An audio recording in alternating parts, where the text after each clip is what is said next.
ሰላም ጤና ይስጥልን ተመልካቾቻችን ከኢቲቪ ፓርላማ ሳምንታዊው የሰሞነኛ ፕሮግራማችን ነው ጀመረ። በዛሬው የሰሞነኛ ፕሮግራማችን ምክር ቤቱ ካከናወናቸው አንኳር ጉዳዮች መካከል የመራረጥናቸውን ርዕሰ ጉዳዮች ይዘን ቀርበናል። ከፕሮግራሙ ጋር እኔ ኃይለ ማርያም አየልና ተስፋዬ ሚደቅስ አብረናችሁ ቆይታ እናደርጋለን። ጥሩ ጊዜ። ወደ መጀመሪያው ጉዳያችን ስናልፍ ተስፋዬ እንግዲህ ሚኒስቴር መስሪያ ቤቱ በጥንካሬና በጥረት የተነሱ ሀሳቦችን ተጠቅሞ አሰራሩን ማዘመን እንዳለበት ቋሚ ኮሚቴው አሳስቧል። በቅድሚያ የምንመለከተው ጉዳይ ነው የሚሆነው ባንኩ ለሀገር ኢኮኖሚ አስተዋጽኦ ለሚያበረክቱ ፕሮጀክቶች የሚሰጠውን የብድር አቅርቦት አገልግሎት አጠናክሮ ሊቀጥል እንደሚገባ ቋሚ ኮሚቴው አሳስቧል። ይህንንም ጉዳይ በሁለተኝነት የምንመለከት ነው የሚሆነው ድርጅቱ ተልእኮውን በተሟላ ሁኔታ ለማሳካትና በገበያ ውስጥ ተወዳዳሪነቱን ለማጠናከር የጀመራቸውን ጥረቶች አጠናክሮ ሊቀጥል ይገባል ሲል እንግዲህ ቋሚ ኮሚቴው ገልጿል። በሶስተኝነት የምንመለከተው ጉዳይ ነው የሚሆነው በመጨረሻም የዩኒቨርሲቲው የትምህርት ጥራትን ለማረጋገጥና የተማሪዎችን አገልግሎት ለማዘመን የጀመራቸውን ሰፋፊ የሪፎርም ስራዎች አጠናክሮ ሊቀጥል ይገባል ሲል በሕዝብ ተወካዮች ምክር ቤት የሰው ሀብት ልማት ስራ ስምሪትና ቴክኖሎጂ ጉዳዮች ቋሚ ኮሚቴ ገልጿል።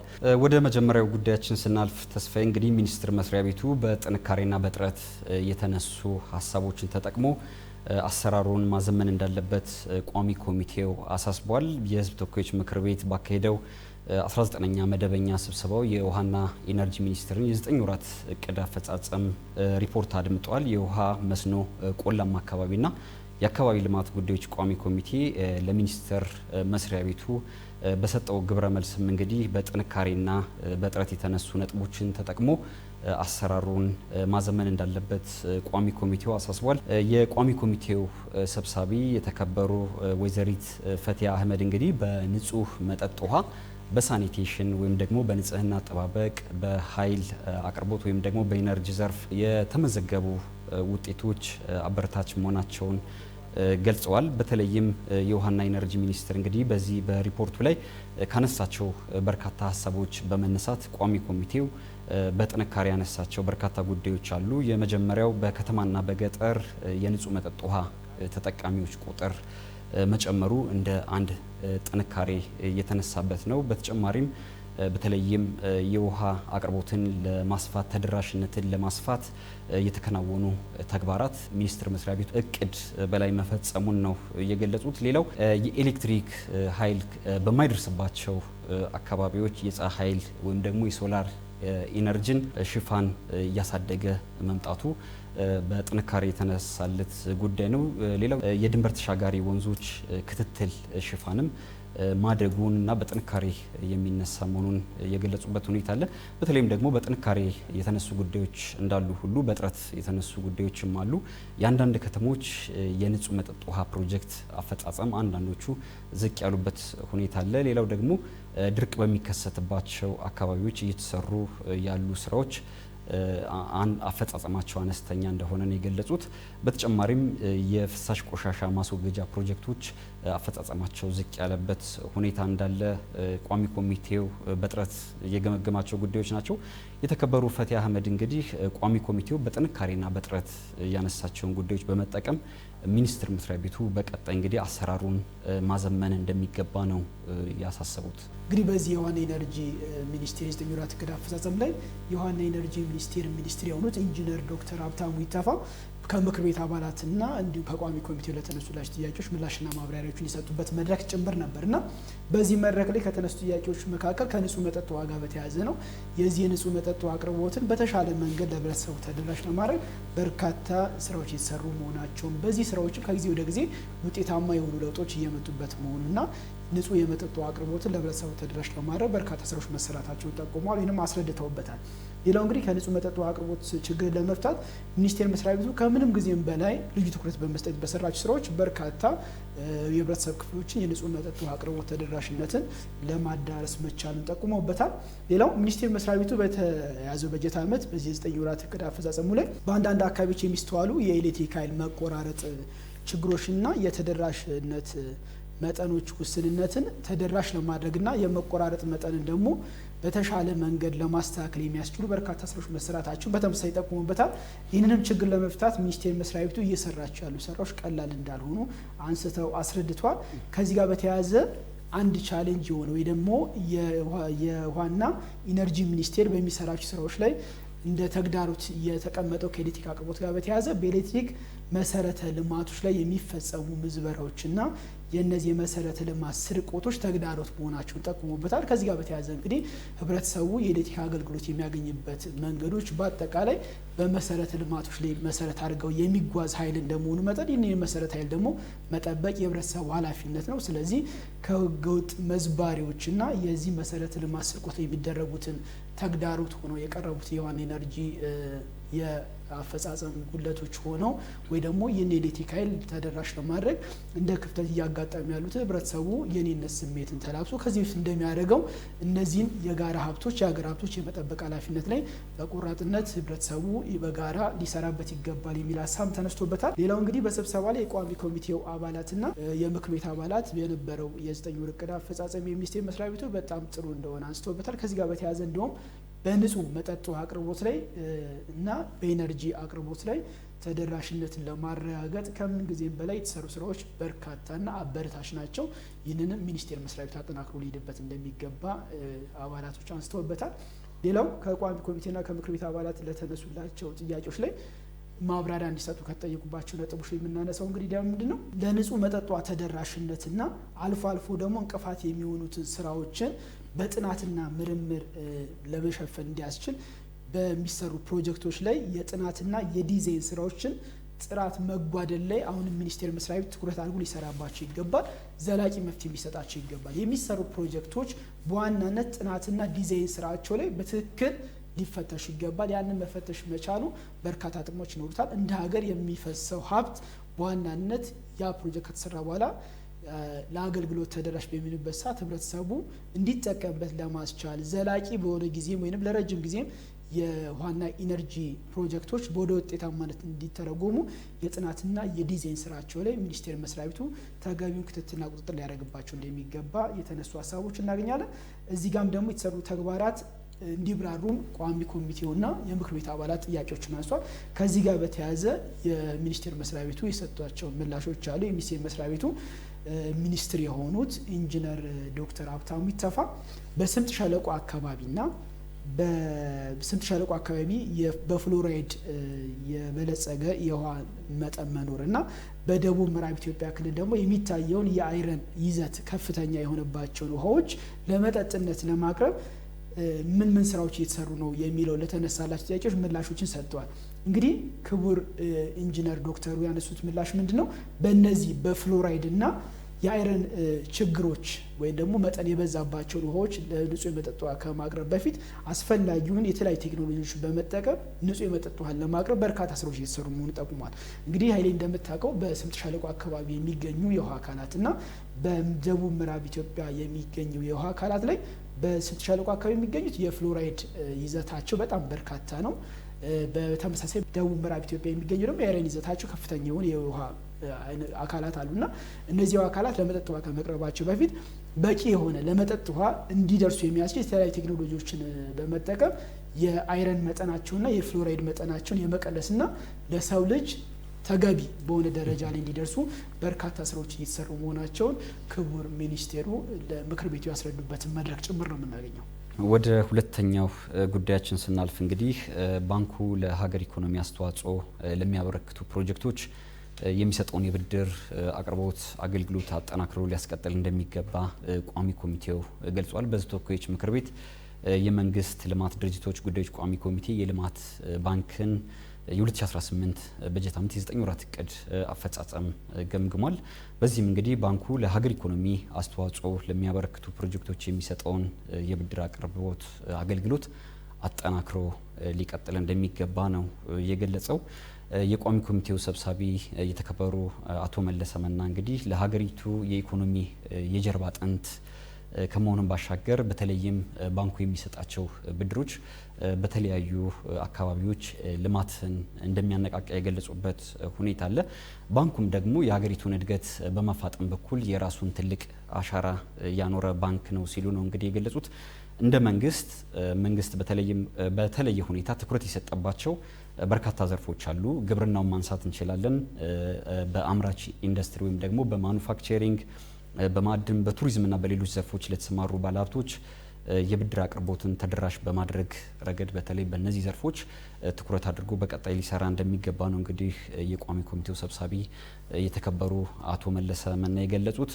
ባንኩ እንግዲህ ከዚህ በፊት አላሰራ ያሉትን ማነቆ የነበሩ ፖሊሲዎችን በማንሳት ወይም ደግሞ በማሻሻል ለውጥ ማስመዝገቡን የገለጹበት ሁኔታ አለ። የብድር አመላለሱም የተሻለ መሆኑን ነው የገለጹት። ከውጭ ምንዛሬ ግኝት ጋር ተያይዞም እንግዲህ የተሰሩ ስራዎች አበረታች መሆናቸውን የገለጹበት ሁኔታ አለ። ሌሎችም በርካታ ባንኩን በጥሩ ጎን ሊያስነሱ የሚችሉ በርካታ ተግባራት በዚህ የ9 ወር እቅድ አፈጻጸም ላይ መከናወኑን ነው የገለጹት። የተሻሉ ስራዎች የተሰሩበት የበጀት ዓመት እንደነበረም ነው የገለጹት። በዚህም እንግዲህ የባንኩ ገቢ የተሻሻለና እያደገ መምጣቱን እና በጥንካሬ የሚነሳ መሆኑን ነው የገለጹት። ከዚህ ጋር ተያይዞም ደግሞ የሀብት አስተዳደሩን ጥንቃቄ የተሞላበትና ዘመናዊ አሰራርን የተከተለ ሊሆን እንደሚገባ ነው የገለጹት። በተለይም ባንኩ የጀመራቸውን የሪፎርም ስራዎች አጠናክሮ ሊቀጥል እንደሚገባ ነው የተከበሩ አቶ መለሰ መና የገለጹት። ተስፋዬ በህዝብ ተወካዮች ምክር ቤት ከሚገኙ 13 ቋሚ ኮሚቴዎች እንግዲህ አንደኛው የመንግስት የልማት ድርጅቶች ጉዳዮች ቋሚ ኮሚቴ ነው። እንግዲህ እንደ ሌሎች ቋሚ ኮሚቴዎች ሁሉ የሚከታተሏቸውን አስፈጻሚ ተቋማቶች ይከታተላሉ፣ ይቆጣጠራሉ። ከሚከታተሉበትና ከሚቆጣጠሩባቸው ስልቶች አንደኛው የእቅድ አፈጻጸማቸው መገምገም ነው። በዚህ ጋር በተያያዘ ነው እንግዲህ የኢትዮጵያ ልማት ባንክ የነበረው የ9 ወር እቅድ አፈጻጸም ምን ይመስላል የሚለው በህዝብ ተወካዮች ምክር ቤት ተገኝቶ ለሚከታተለው የመንግስት የልማት ድርጅቶች ጉዳዮች ቋሚ ኮሚቴ የእቅድ አፈጻጸሙን ያስገመገመው። በዚህ ወቅት ላይ እንግዲህ የኢትዮጵያ ልማት ባንክ ፕሬዚዳንት የሆኑት ዶክተር ኢሳያስ ካሳ ከብድር አሰጣጥ ጋር ያነሱት ሀሳብ አለ። ከብድር አሰጣጥ ጋር በተያያዘ የነበሩ ሂደቶችን ያሉ ክፍተቶች ነበሩባቸው። እነዚህን ክፍተቶች ለመሙላት ስትራቴጂ ነድፈው እየሰሩ መሆናቸውን ለቋሚ ኮሚቴው አስረድቷል። ምክንያቱም የብድር አሰጣጥ ሂደቶች ላይ በስትራቴጂ መሸፈን ሲቻል ነው። እንደ ተቋሙ እንደ ስያሜውም የልማት ባንክ ነው። በሀገሪቱ ላይ የሚከናወኑ ግዙፍ የሆኑ የልማት ስራዎች አሉ። እነዚህ የልማት ስራዎች ውጤታማ እንዲሆኑ ሀገር የያዘችው የኢኮኖሚ ስርዓት ውጤታማ እንዲሆን በቂ የሆነ የብድር ስርዓትን ማመቻቸት ያስፈልጋል። ከዚህ ጋር በተያያዘ የብድር አሰጣጡ ፍትሐዊ በሆነ መንገድ በተጠየቀው ሰዓት ተደራሽ እንዲሆን ሀገር በምትፈልገው የኢኮኖሚ እድገት ላይ ውጤታማ ነገር እንዲመጣ ማስቻል እንዲቻል ከዚህ የተያዙ ስትራቴጂዎችን በመንደፍ የተሰራበት ስራ ውጤታማ መሆኑን እየጠቆሙበትን ሀሳብ እናገኛለን። ባንኩ በመሰረታዊነት ደግሞ ችግሮችን ለመቅረፍ የሚያስችል ስርዓቶችን ከመቀየስ አንጻር አዲስ ቦርድ መቋቋሙን ጠቁመው ከዚህ ከተቋቋመው አዲስ ቦርድ ጋር በተያያዘ ወደ 23 ፖሊሲዎችን ጸድቀዋል ብሏል።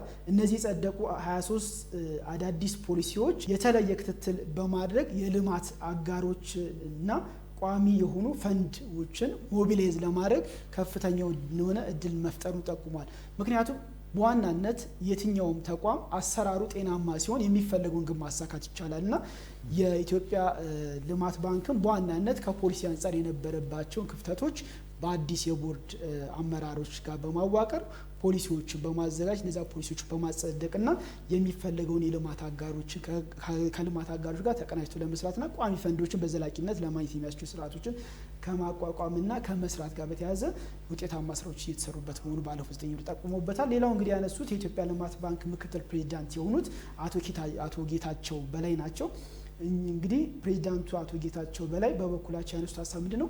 የመንግስት ፕሮጀክቶችን በሚመለከት ከፍተኛ የሆነ ትኩረት በመስጠት ለባለድርሻ አካላት ጋር ተቀራርቦ በመስራት ጭምር ውጤታማ የሆነ ፕሮጀክት በሀገር ላይ እንዲተገበር ይህ ባንክ በርካታ ስራዎችን መስራቱን ጠቁሟል። ከዚህ ጋር ተያይዞ እንግዲህ ኢንዱስትሪን ላይ ለመድረስ ወይንም ደግሞ ወደ ኢንዱስትሪ መሻገር እንዳለብን በመንግስት የተቀመጡ አቅጣጫዎች እንደ ሀገር የተወሰዱ ስራዎች አሉ። እንግዲህ ኃይሌ እንደምታውቀው በርካታ ጊዜ እንዳነሳ ነው 5 የማክሮ ኢኮኖሚ ዘርፎች አድርገን ከምንንቀሳቀሰው አንደኛ ኢንዱስትሪ ነው። ይህንን ኢንዱስትሪን ውጤታማ ማድረግ የሚቻለው በቂ የሆነ በዛ ዘርፍ ላይ ለሚሰማሩ ፕሮጀክቶች በቂ የሆነ ብድር ማቅረብ ሲቻል ነው ወደ ኢንዱስትሪ በምናደርገው ሽግግር ላይ ይህ ባንክ ከፍተኛ የሆነ የሚጠበቅበትን ኃላፊነት ለመወጣት በርካታ ስራዎችን እየሰራ መሆኑን የጠቆሙበትና ይህንን ሀገራዊ አቅጣጫንም ወደ ተግባር በማውረድና ውጤታማ የሆነ ስራ በሀገር ላይ ማምጣት እንዲቻል ባንኩ የተጣለበትን የቤት ስራ እየተወጣ እንደሚገኝ ደግሞ ለቋሚ ኮሚቴው ያስረዱበትና ሀሳብ ነው የምናገኘው ይላል። መልካም ወደ ሶስተኛው ጉዳያችን ስናልፍ እንግዲህ ድርጅቱ ተልእኮውን በተሟላ ሁኔታ ለማሳካትና በገበያ ውስጥ ተወዳዳሪነቱን ለማጠናከር የጀመራቸውን ጥረቶች አጠናክሮ መቀጠል ይገባል ሲል እንግዲህ ቋሚ ኮሚቴው ገልጿል። በሕዝብ ተወካዮች ምክር ቤት የመንግስት ልማት ድርጅቶች ጉዳዮች ቋሚ ኮሚቴ የኢትዮጵያ ኢንዱስትሪ ግብዓቶች ልማት ድርጅትን ወይም ደግሞ ኢግልድን የ2018 በጀት ዓመት የ9 ወራት እቅድ አፈጻጸም ሪፖርት ገምግሟል። ይህ ድርጅት እንግዲህ ቀደም ሲል ተስፋዬ ጅናድ ተብሎ የሚጠራ ድርጅት ነው። መንግስት በወሰደው ሪፎርም እንግዲህ የኢትዮጵያ ኢንዱስትሪ ግብዓቶች ልማት ድርጅት በሚል የስም ለውጥ አድርጎ በርካታ ስራዎችን እያከናወነ ይገኛል። የ9 ወራት እቅድ አፈጻጸሙን እንግዲህ በዚህ ሳምንት ለቋሚ ኮሚቴው አቅርበው ነበር። የቋሚ ኮሚቴው ሰብሳቢ የተከበሩ አቶ መለሰ መና እንደገለጹት እንግዲህ ድርጅቱ የአምራች ኢንዱስትሪ ዘርፉ ውጤታማ እንዲሆን ግብዓቶችን በማቅረብ የራሱን ድርሻ እየተወጣ መሆኑን ጠቁሟል። አክሎም እንግዲህ የኑሮ ውድነትና የዋጋ ግሽበትን ለመከላከል በመንግስት በተሰጠው አቅጣጫና ስትራቴጂ መሰረታዊ የሆኑ ሸቀጦችን በተመጣጣኝ ዋጋ ለህብረተሰቡ ወይም ደግሞ ለዜጎች በማቅረብ ላይ ይገኛል። በዚህም ደግሞ የተጣለበትን ኃላፊነት እየተወጣ እንደሚገኝ ነው የገለጹት። ሁለንተናዊ የሆነ እድገትን በሀገሪቱ እንዲመዘገብ ድርጅቱ የራሱን አስተዋጽኦ እየተወጣ እንደሚገኝም ነው የቋሚ ኮሚቴው ሰብሳቢ የገለጹት። ከዚህ ጋር ያይዞም እንግዲህ የ9 ወራት የተቋሙ አፈጻጸም ግልጽ፣ ተአማኒና የአመራር ቅንጅት እየታየበት መሆኑን የገለጹት ተቋሙ እንግዲህ ቀደም ሲል በከባድ ችግር ውስጥ እንደነበረ በዚህም ደግሞ የአመራር ለውጥ በማድረግ ከዛ ሁኔታ ውስጥ መውጣት መቻሉን የገለጹበት ሁኔታ አለ። የተቋሙ የኦዲት ግኝት በየጊዜው በማረም የኦዲት ግኝትን እስከ ነፃ በማድረግ ደረጃ ድረስ የደረሰበት ሁኔታ አለ። በዓለም የሚኖረውን ተለዋዋጭ ሁኔታ በመቋቋም የሽያጭ ትርፉን ማስቀጠል መቻሉን ያነሱበት ሁኔታ አለ። በተለይም ደግሞ በመካከለኛው ምስራቅ አካባቢ በኢራንና በአሜሪካ ባለው ግጭት ምክንያት ሸቀጦችን እንደ ልብ ማግኘት አይቻልም። ነገር ግን የተለያዩ አማራጮችን በመጠቀም በሀገር ውስጥም በተለያዩ አካባቢዎች ሸቀጦችን በመግዛት መሰረታዊ የሆኑ ሸቀጦችን በማቅረብ ላይ መሆኑን ነው ያነሱት። አዳዲስ ደንበኞችን በመሳብም በተለይም በኢንዱስትሪው ዘርፍ አዳዲስ ደንበኞችን በመሳብ እና የገበያ ተደራሽነቱንም በማስፋት የተሳካ ስራ መስራቱን ያነሱበት ሁኔታ አለ።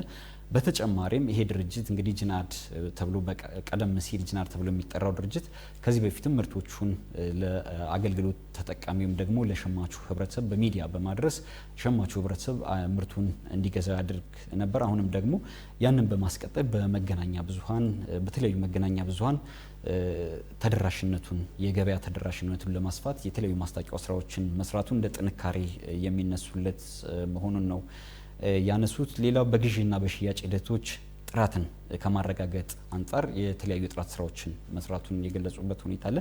የሚገዛቸው ምርቶች በተመልሶ ደግሞ ለህብረተሰቡ የሚያከፋፍላቸው ምርቶች የጥራት ደረጃቸውን የጠበቁ እንዲሆኑ ድርጅቱ በትኩረት እንደሰራ ነው የገለጹት። ሌላው ድርጅቱ የሴት አመራሮችን በማሳደግ በተለይም ለቋሚ ኮሚቴውም ሪፖርቱን ሲያቀርብ ተስፋዬ በሚገርም ሁኔታ እኩል ለኩል የሆነ የሴቶች ድርሻም የወንዶችም ተሳትፎ እኩል በሆነ ሁኔታ ይዞን የቀረበው ይሄ የሚያስመሰግነው እንደሆነ ነው የገለጹት። ከዚህ በፊትም የነበሩ የሴት አመራር በአሁኑ ሰዓት ድርጅቱን ቢለቁም በሌላ ተቋም ሂደው የበኩላቸውን አስተዋጽኦ እያበረከቱ እንደሚገኙና ይሄ ድርጅት በተለይም ሴት አመራሮችን በማብቃት በኩል የተሳካለት እንደሆነ የተነሳበት ሁኔታ አለ።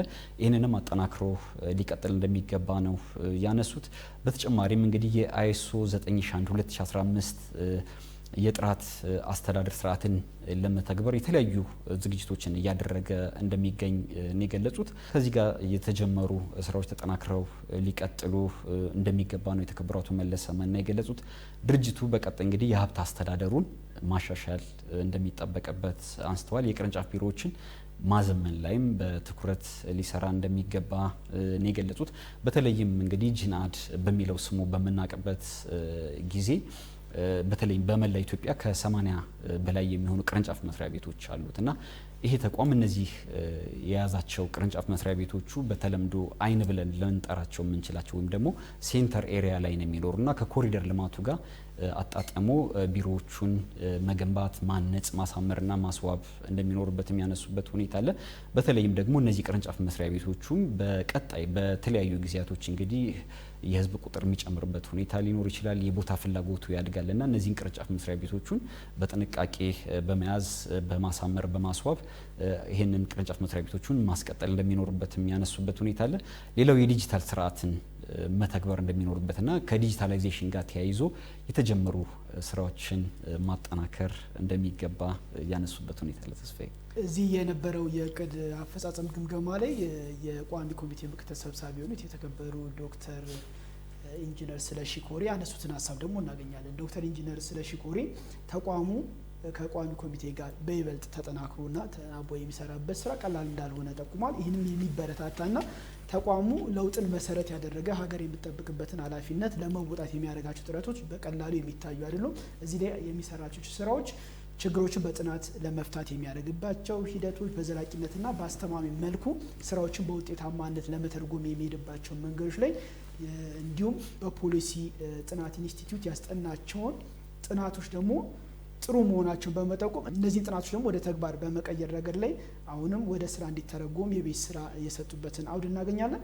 ሌላው በግዢ በሽያጭና በተደራሽነት ላይ እቅዶችና አፈጻጸሞችን የተሻሉ መሆናቸውን በኦዲት ግኝት ላይም ደግሞ ጋር ተያይዞ ያሉ ችግሮችን በተገቢ መንገድ መፍታታቸው የሚያስመሰግኑ ጠቁሙበታል ምክትል ሰብሳቢው።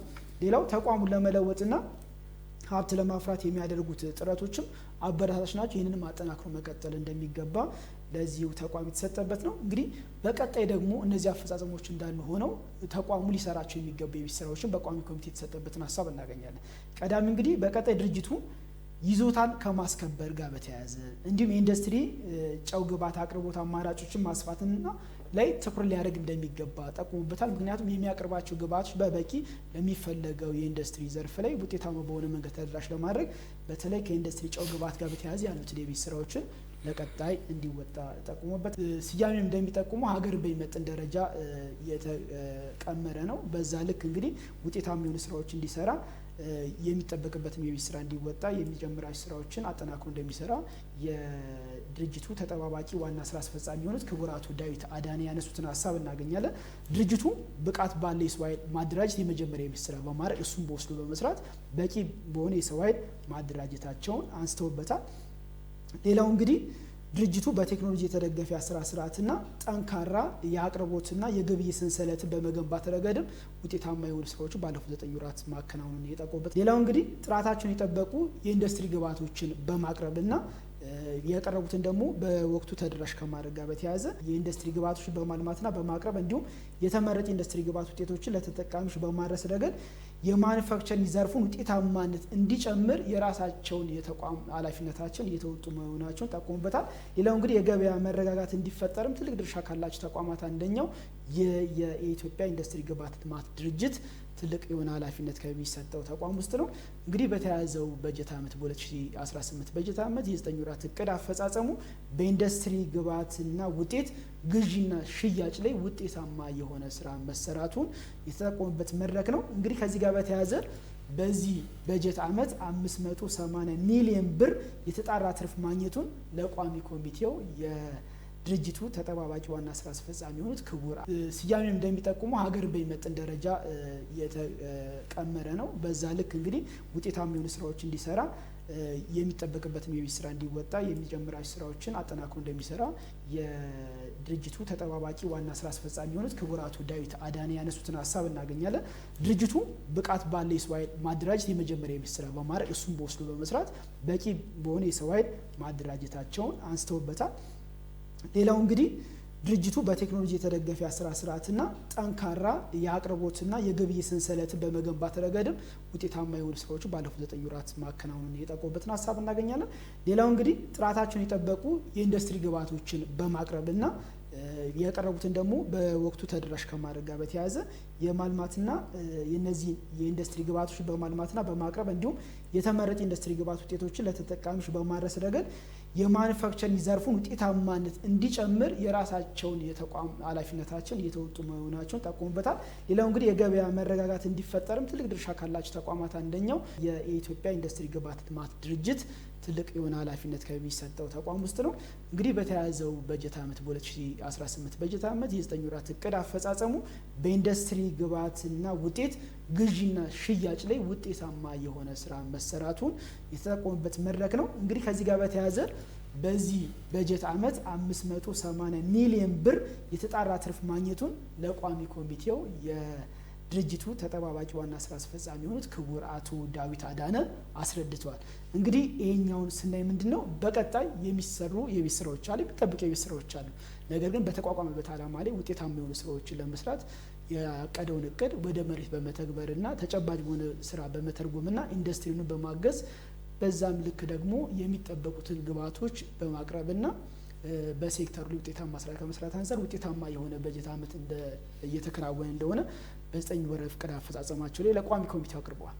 ውጤታማ በሆነ ሁኔታ እንዲከታተሉ የማይተካ ሚና እንዳለው ነው የገለጹት። የቋሚ ኮሚቴው ምክትል ሰብሳቢ የተከበሩ ዶክተር ቤተልሔም ላቀውም እንግዲህ አንጋፋው የትምህርት ዩኒቨርሲቲ በበርካታ ተግዳሮቶች እያለፈ ሀገራዊ ተልእኮውን እየተወጣ ያለ የከፍተኛ ትምህርት ተቋም መሆኑን ነው የገለጹት። ለዚህም ስኬት እንግዲህ ይህንንም ያገኘውን ስኬት አጠናክሮ መቀጠል እንደሚገባና ባለድርሻ አካላትም እንግዲህ ተሳትፎ ሊያደርጉ እንደሚገባ ነው ያስገነዘቡት። የቋሚ ኮሚቴው አባላትም እንግዲህ ዩኒቨርሲቲው በተግዳሮቶች ውስጥ ነው የተለያዩ ስኬቶችን እያሳየ መሆኑና የጀመረውን የሪፎርም ጉዞም አጠናክሮ መቀጠል እንደሚገባ አንስተዋል። ሀገሪቱ የትምህርት ልማት የጀርባ አጥንትነቱን ያስመሰከረ ተቋም እንደሆነ ነው ያነሱት። ተስፋዬ በኢትዮጵያ የከፍተኛ የትምህርት ተቋማት ውስጥ እንግዲህ በተለይ መምህርን ከማፍራት ጋር በተያያዘ የምናነሳው ተቋም ቢኖር ከቀዳሚዎቹ አንደኛው የኮተቤ የትምህርት ዩኒቨርሲቲ ነው። ኮተቤ የትምህርት ዩኒቨርሲቲ እንግዲህ በአፄ ኃይለ ሥላሴ ዘመነ መንግስት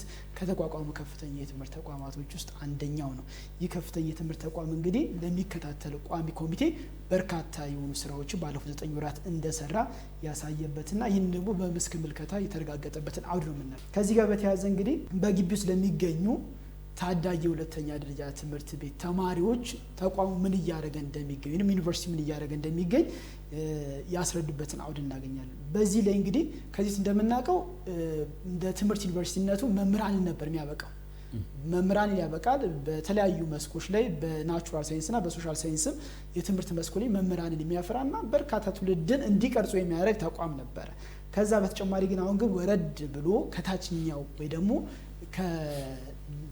ከአንደኛ ደረጃ ከፍ ብሎ በሚገኙ በሁለተኛ ደረጃ ትምህርት ቤት የጀመራቸው የቤት ስራዎች አሉ። ከዚህ ጋር በተያያዘ እንግዲህ በታዳጊ ሁለተኛ ደረጃ ትምህርት ቤት ላይ በሮቦቲክስ፣ በኮምፒውተር ፕሮግራሚንግ እና በአርቲፊሻል ኢንተለጀንስ ዘርፍ ላይ የሚሰጡ ስልጠናዎች ዩኒቨርሲቲው ከዘመኑ ጋር አብሮ የሚራመድ ትውልድን ከመፍጠር አንጻር በርካታ ስራዎችን እየሰራ እንደሚገኝ ጠቁሙበታል።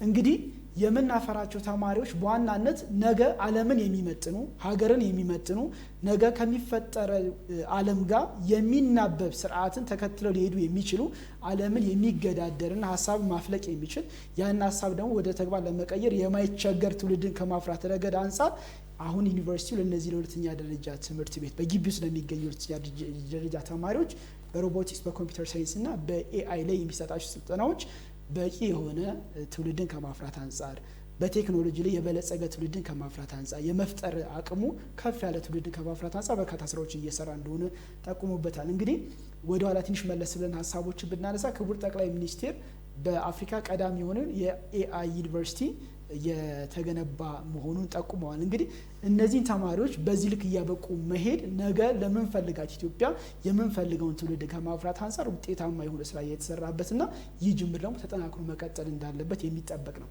ሌላው እንግዲህ የዩኒቨርሲቲ ፕሬዚዳንት የሆኑት ክቡር ተሾመ ነቃ ጥበብ ያነሱት ሀሳብ አለ። የትምህርት ዩኒቨርሲቲው በአሁኑ ወቅት የነበሩበትን ውስጣዊና ውጫዊ ችግሮችን በመፍታት ሀገሬ ተልእኮውን በአግባቡ እየተወጣ መሆኑን ጠቁሟል። እንግዲህ የትምህርት ዩኒቨርሲቲ ነው፣ ስያሜም እንደሚነግረን ይህ የትምህርት ዩኒቨርሲቲ መምህራንን ከማፍራት አንጻር ነገ የሚተካን ትውልድ ከማፍራት አንጻር የሚጠበቅበትን የቤት ስራ እየተወጣ መሆኑን ስሙን የሚመጥን ስራ ሀገርን የሚመጥን ስራ እየሰራ መሆኑን ያነሱበትን ሀሳብ እናገኛለን። ሌላው እንግዲህ ይህ ስራ እየተሰራበት ባለበት ሰዓት ግን ለዩኒቨርሲቲው አሁንም እንደ ተግዳሮት ካነሱ ነጥብ አንደኛው በቂ የሆነ በጀት ከማግኘት አንጻር ክፍተት እንዳለ ጠቁሟል። የበጀት እጥረቱን ደግሞ ዩኒቨርሲቲው ያለበትን ተልዕኮ በአግባቡ ለመወጣት እንደ ፈተና ከሚጠቀሙ ነጥቦች አንደኛው መሆኑን አንስተውበታል። ሌላው የዩኒቨርሲቲው ምክትል ፕሬዚዳንት የሆኑት ዶክተር ቴዎድሮስ ሙሉጌታ ደግሞ ያነሱትን ሀሳብ ስንመለከት ዩኒቨርሲቲው የዕለት ስራዎችን ያቀረበ ሲሆን በዚህ የዕለት ስራዎች ላይ የትምህርት ጥራትን ለማረጋገጥ ዩኒቨርሲቲው ከፍተኛውን የዕለት ጉዞን እያከናወነ መሆኑን ጠቁሟል። እንግዲህ የትምህርት ስርዓቱ ላይ የምናመጣቸው ለውጦች በትውልድ ላይ የሚሰራ ነው። ለዚህ ነው በግቢ ውስጥ የሚገኙ የሁለተኛ ደረጃ ተማሪዎች ላይ የሚሰራው ሀገርን የሚመጥን ስራ መስራት የሚያመጣው ውጤታማነት ከሀገር ጋር ስናመጣጥነው ወይንም ስንለካው የሚጠበቅበትን የቤት ስራ ለመወጣት ትልቅ የሆነ ጉዞን እየተጓዘ እንደሚገኝ የሚጠቁም ነው። ሌላው እንግዲህ ዩኒቨርሲቲው ከኢንዱስትሪና ከአጋር አካላት ጋር ያለው ግንኙነትን በማጠናከር 17 አዳዲስ የጋራ ስምምነቶችን መፈራረሙና ከነዚህ ውስጥ 15 የምርምር ፕሮጀክቶችን በጋራ እያከናወነ መሆኑን ደግሞ ጠቁሟል።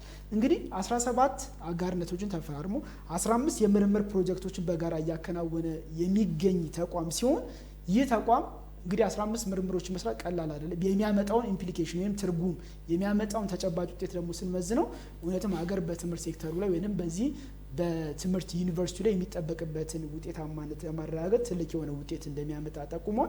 እንግዲህ እነዚህ ነገሮች በአጠቃላይ ሲደረጉ እነዚህ ስምምነቶች ሲከናወኑ እነዚህ ጥናትና ምርምሮች ሲደረጉ ለተማሪዎች ምን ይፈጥራሉ የሚለውን ነገር ነው ያነሱት ምክትል ፕሬዚዳንቱ። እነዚህ ነገሮች ሲከናወኑ ተማሪዎች በንድፈ ሀሳብ የተማሩትን ትምህርት በፕራክቲከም ወይንም በተግባር ለመከወን ሰፊ የሆነ እድል የሚፈጥርላቸው መሆኑን ምክትል ፕሬዚዳንት የሆኑት ዶክተር ቴዎድሮስ ጠቁሟል። ዩኒቨርሲቲ ምክትል ፕሬዚዳንት እንግዲህ ከዚህ ጋር እያይዘን ሌላ የምናነሳው ምንድነው የቋሚ ኮሚቴ ዋና ሰብሳቢ ሆነው የተከበሩ ዶክተር ነገሪ ሌንጮ መንግስትና የሚመለከታቸው ባለድርሻ አካላት የኮተቤ የትምህርት ዩኒቨርሲቲ እያከናወነ ያለው ሀገርን በተማሪ ሰው ኃይል የማብቃት ብቁ የሆነ መምህር በመፍጠር ረገድ የሚያከናውነውን ስራዎች ከግብ እንዲደርሱ የተሰጠውን ተልዕኮ በውጤታማነት መፈጸም እንዲችል በበጀት ረገድ የሚታየውን እጥረት ለመቅረፍ ከሌሎች አካላት ጋር የተጀመሩ ስራዎችን ተጠናክረው እንደሚቀጥሉና ይህንን ክፍተትም ለመሙላት እንደሚሰራ ጠቁሟል። ሌላው ዩኒቨርሲቲው የጀመራቸው ትውልድን ተሻጋሪ በሆኑ ስራዎች ላይ ቀርጾ ለማውጣት እና ነገ ሀገርን በሚመጥንና ሀገርን ለሚያገለግል እውነትም ኢትዮጵያን ከፍ የሚያደርግ ትውልድን በመቅረጽ ረገድ የጀመረው ስራ ግን አጠናክሮ ሊቀጥል እንደሚገባ የጠቆሙበትን አውድ እናገኛለን። ተስፋ እንግዲህ በርካታ ሀሳቦችን አንስታል። ለዛሬ ያዝናቸው የሰሞንኛ ጉዳዮቻችን በዚሁ ቢጠናቀቁ። ተመልካቾች ከኢቲቪ ፓርላማ ለዛሬ ያዘጋጀነው የሰሞንኛ ፕሮግራም ይህንን ይመስል ነበር። ስለተከታተላችሁን ከልብ እናመሰግናለን። ሳምንት በተመሳሳይ ሰዓት እስክንገናኝ መልካም ሳምንት።